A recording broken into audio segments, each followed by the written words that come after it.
Hi mga lalabs, good morning. Kasama ko si Madam Hana. Nagbus kami papuntang Borjuman.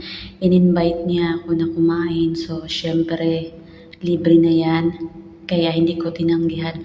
Go, go, go, go lang. Nagbus kami guys. Sobrang init.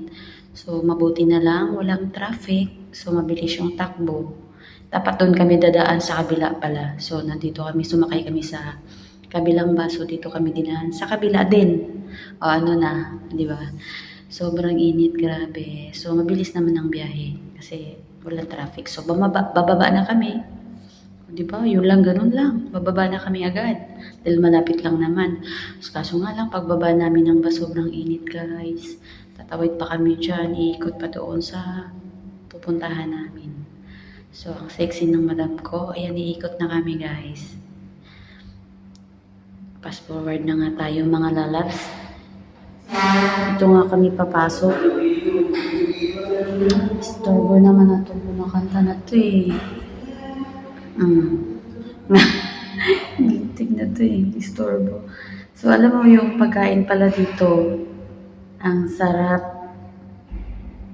Kaya pala niya ako dinala dito dahil ang sarap ng pagkain dito at maraming tao kumakain. So yun lang.